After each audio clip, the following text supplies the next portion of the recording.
Hello everyone, welcome to my YouTube channel. My name is Saroj Singh. So आज हम इस video में लिंडमान हिंसव्युड थ्योरीज के बारे में डिस्कस करेंगे। सो स्टार्ट करते हैं। आज का मेरा टॉपिक है Lindemann Hinshelwood theory of unimolecular reaction. तो देखते हैं। Unimolecular theory basically speaks about gases decompositions. Mean जो यूनिमोलिकुलर थ्योरी है वो बेसिकली गैसेस डिकम्पोजिशन के बारे में बात करता है। सपोज दैट ये कंटेनर है और इसमें गैसेस स्टेट में मॉलिक्यूल प्रेजेंट हैं। तो इन मॉलिक्यूल्स का नाम हम ए रख देते हैं। ए मॉलिक्यूल रैंडम डायरेक्शन में राउंड अप होते रहते हैं। अगर हम इस सब का पूरे का मैकेनिज्म समझने की कोशिश करें तो यहाँ पर 3 टाइप्स की पॉसिबिलिटी देखने को मिलेगी। तो देखिए, यहाँ पर फर्स्ट पॉसिबिलिटी है एक्टिवेशन प्रोसेस। इस प्रोसेस में क्या होता है कि एक नॉर्मल मॉलिक्यूल किसी दूसरे नॉर्मल मॉलिक्यूल के साथ कोलाइड करता है। ये दोनों मॉलिक्यूल आपस में कोलाइड करेंगे तो इनमें मॉलिक्यूल्स का एनर्जी ट्रांसफ़र हो जाता है, या मे बी इसका एनर्जी इसमें ट्रांसफ़र हो गया या फिर इसका एनर्जी इसमें ट्रांसफ़र हो गया। तो इसमें से एक मॉलिक्यूल एक्टिवेटेड फॉर्म में आ जाता है, देन एक मॉलिक्यूल नॉर्मल फॉर्म में रहता है। इसे हम K1 मान लेते हैं और इस प्रोसेस को एक्टिवेशन प्रोसेस कहेंगे, क्योंकि इसमें एक मॉलिक्यूल को एक्टिवेट किया जा रहा है या फिर एक मॉलिक्यूल एक्टिवेट फॉर्म में आ रहा है। तो आगे देखते हैं डीएक्टिवेशन प्रोसेस। अब क्या होता है कि जो एक्टिवेटेड मॉलिक्यूल होता है उसके पास 2 ऑप्शन रहते हैं। या तो फर्स्ट ऑप्शन में देखें तो जो एक्टिवेटेड मॉलिक्यूल है वो किसी नॉर्मल मॉलिक्यूल के साथ पुनः कोलाइड करता है और एनर्जी रीअरेंज करके नॉर्मल स्टेट में आ जाता है। और सेकंड केस देखें तो क्या होता है कि जो एक्टिवेटेड मॉलिक्यूल होता है उसको कोई नॉर्मल मॉलिक्यूल मिले ही ना, मतलब वो उसको कोई दूसरा मॉलिक्यूल मिले ही ना, वो उसी फॉर्म में कुछ टाइम तक रहता है, देन वो डिकम्पोज होकर प्रोडक्ट में कन्वर्ट हो जाता है। तो इसमें भी कोई एक्टिवेशन नहीं हो रहा है और इसमें भी नहीं एक्टिवेशन हो रहा है, तो इसलिए हम इसे डीएक्टिवेशन प्रोसेस कहेंगे और इसे K2 लिखते हैं। और इसमें भी कोई एक्टिवेशन नहीं हो रहा है, इसे भी डीएक्टिवेशन प्रोसेस कहते हैं और इसे हम K3 लिखेंगे। अब हमें इसका काइनेटिक्स निकालना है। सपोज दैट हमें प्रोडक्ट में इंटरेस्ट है, तब हम रेट लिखें तो रेट ऑफ रिएक्शन क्या होगा, तो देखते हैं। तो rate is equal to dP/dt is equal to K3 into concentration of A star. It's working as a reaction intermediate, या ये जो A स्टार है वो react as a reaction intermediate, मतलब ये स्टार रिएक्शन इंटरमीडिएट के फॉर्म में काम करेगा या उसके जैसे रिएक्ट करेगा, या फिर हम कह सकते हैं कि A स्टार हमारा एक रिएक्शन इंटरमीडिएट है। अब आगे देखते हैं apply to study state approximation. Study state approximation क्या कहता है कि change in concentration of any reaction intermediate with respect to time. Intermediate is considered to be zero. तो हम इस रेट्स को स्टडी स्टेट अप्रॉक्सीमेशन अप्लाई करने के बाद लिखें तो study state approximation D into A star upon D T is equal to zero is equal to formation minus decomposition. तो अब आगे फॉर्मेशन एंड डिकम्पोजिशन की रेट को पुट करना होगा। तो अब आगे देखते हैं। यदि मान लें 0 विल बी फॉर्मेशन, तब देखना है कि ए स्टार कहाँ कहाँ बन रहा है। ये 0 विल बी फॉर्मेशन, तो देखना है कि ए स्टार कहाँ कहाँ बन रहा है, फॉर्मेशन कहाँ कहाँ हो रहा है। तो देखिए यहाँ पे फर्स्ट स्टेप में हमारा ए स्टार बन रहा है, देन सेकेंड स्टेप में नहीं बन रहा है, नॉर्मल स्टेट में आ रहा है, और थर्ड स्टेप में देखें तो यहाँ पर ए स्टार है जो डिकम्पोज होकर प्रोडक्ट में बन रहा है। तो इन दोनों प्रोसेस में डीएक्टिवेशन हो रहा है और इसमें एक्टिवेशन हो रहा है। तो अब आगे देखते हैं। तो आगे इसे हम इस टाइप से लिखेंगे 0 is equal to K1 into A minus K2 into A star into A minus K3 into A star. अब यहाँ से मुझे मिलेगा ए स्टार का कॉन्सेंट्रेशन। तो हम अब इसको इस टाइप से लिखेंगे। तो इसमें क्या होगा, 0 is equal to K1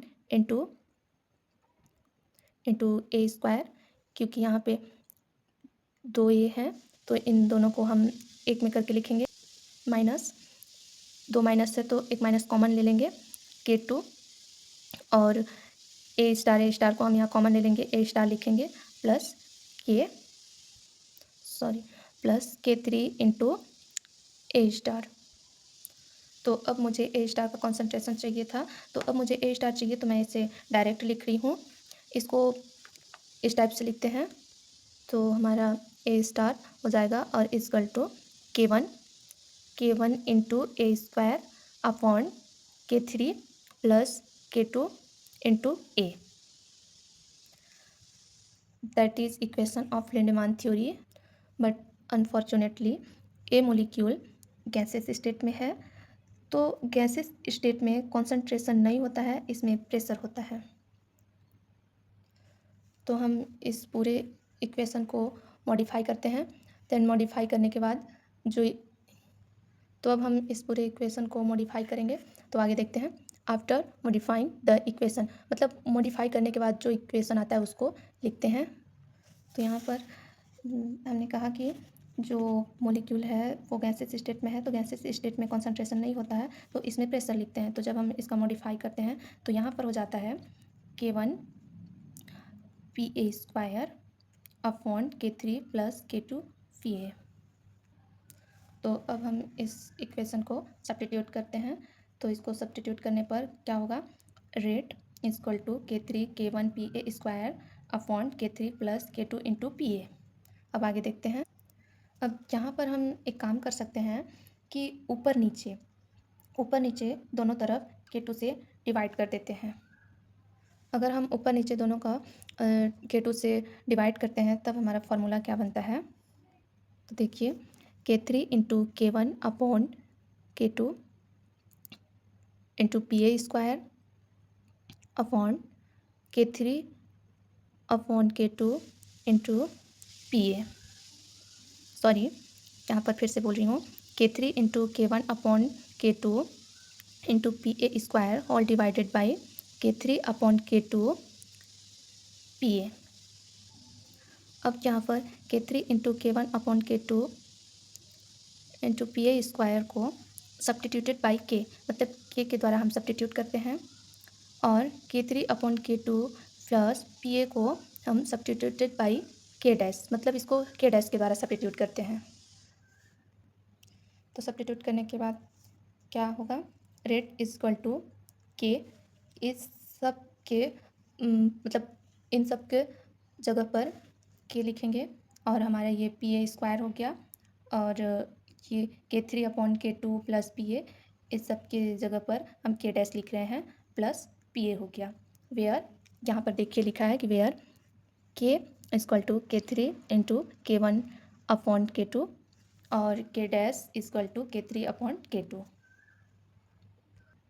now there are two condition. अब यहाँ पर दो कंडीशंस देखने को मिलता है। मान लीजिए ये कंटेनर है, तो इसमें मॉलिक्यूल प्रेजेंट है, तो यदि इसमें हाई टेम्परेचर दिया जा रहा है, अगर यहाँ हाई टेम्परेचर है तब के कंडीशन में क्या हो, यदि हाई टेम्परेचर है तो मॉलिक्यूल का डिकम्पोजिशन उस केस में क्या, सॉरी हाई टेम्परेचर नहीं, हाई प्रेशर होगा। यदि हाई प्रेशर है तो उस कंडीशन में मॉलिक्यूल का डिकम्पोजिशन, मतलब हाई प्रेशर के केस में मॉलिक्यूल का डिकम्पोजिशन केस क्या होगा, आगे देखते हैं। तो देखिए फर्स्ट कंडीशन में एट हाई प्रेशर, जब उसे हाई प्रेशर दिया जा रहा है तो PA greater than much much much K dash, तो रेट क्या होगा, rate K into PA square upon PA। यहाँ PA स्क्वायर और यहाँ PA, तो ये दोनों कट जाएगा तो बच जाएगा K इंटू PA1। तो ये जो होगा ये फर्स्ट ऑर्डर काइनेटिक्स को फॉलो करेगा, means it will be following first order kinetics.